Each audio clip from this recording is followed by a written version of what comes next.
Hello বন্ধুরা, আজকে সকাল সকাল রান্না বান্না লেগে পড়ছি। বাবা কাজে যাবে, তার জন্য তাড়াহুড়ো করছি।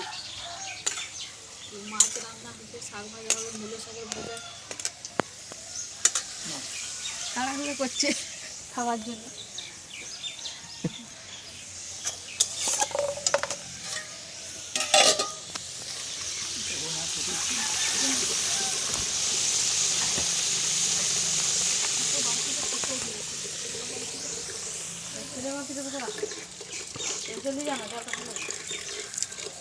মূলো শাক দিচ্ছি, মূলো শাক প্রচুর বালি।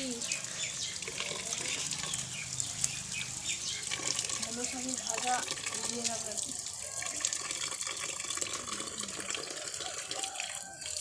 বড় বাকি আমি খাবো।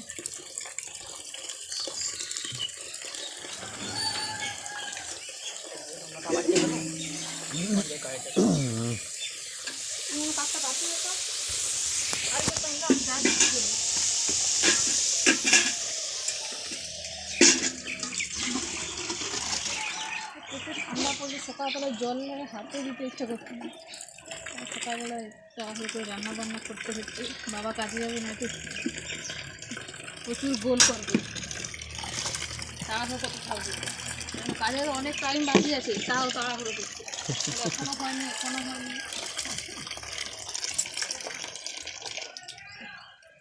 মূলো শাকে প্রচুর বাড়ি 3-4 বার দিতে হয়।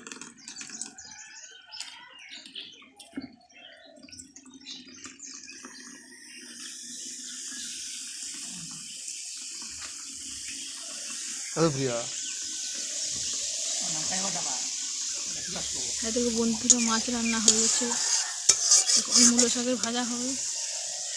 তারপর করে আবার দুপুরে রান্না করতে হবে। জ্যান্ত মাছ বাবা ধরে এনেছিল, মানে খাল থেকে জ্যাঠা মাছ, চ্যাং মাছ জ্যান্তানো ছিল আর কি। আজকে রান্না করলাম। আজকে বাবা ভাত খাচ্ছি, সকালবেলায় গরম ভাত আর মাছ রোদে বসে বসে।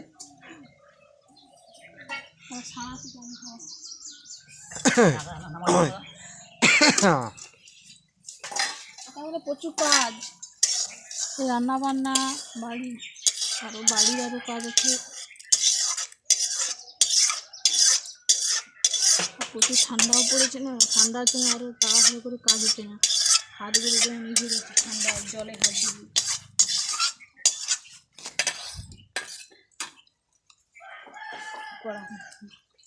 একটু বন্ধু কত বাসন পড়ে আছে, সব রাতে খাওয়া দাওয়া হয়েছে।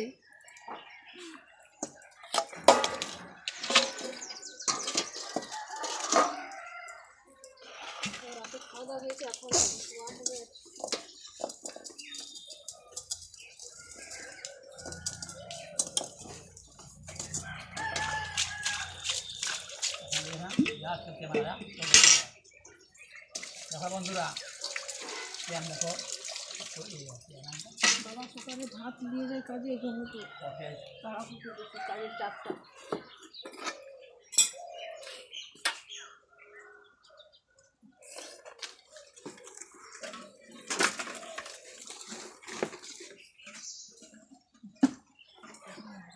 ভাত রান্না হয়ে যায়, শাক ভাজা খেলে হবে, জাউলি হবে গরুর জন্য। আর তো গরু আছে, নাহলে জাউলি না দিলে গরু দুধ দিবে না, দুধ বিক্রি হয় তো।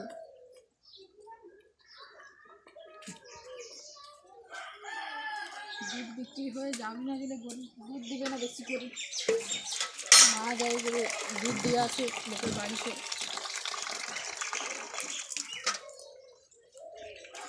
লোকের বাড়িতে দিয়ে আসে, দুধ বিক্রি করে না, ঘরেও খাওয়া হয়। ঘরে বিকেলে দুধটা দিয়ে আর কি শুধু বাড়িতে খাওয়া হয়, রাতে সবাই খেয়ে।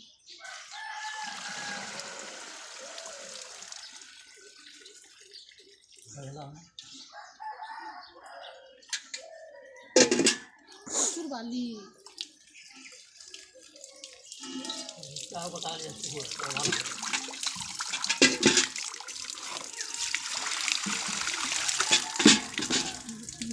মূলোগুলো দেখুন বাবা বনিয়ে দিয়েছে, বলে শাকের সঙ্গে ওগুলো ভেজে দাও।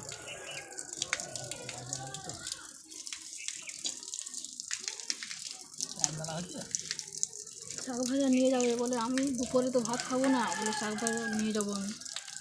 আমি বলি তুমি এখন কাজে যাও না, রাতে এসে খাবে? বলে না, না হলে এখন শাক ভাজা করতাম না, এই দুপুরে রান্না করতাম।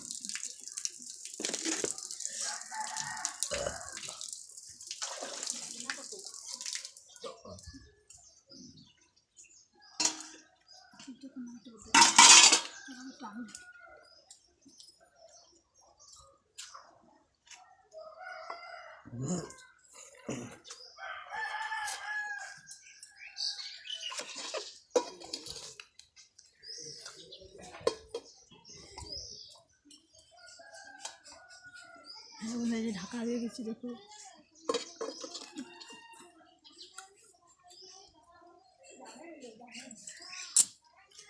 তোমার দাদা ভাই ক্যামেরাটা ধরে আছে। সকাল সকাল কাঠ আনতে যাচ্ছিলাম, সেই একটু বাড়ির দূরে কাঠ আছে ওইখানে।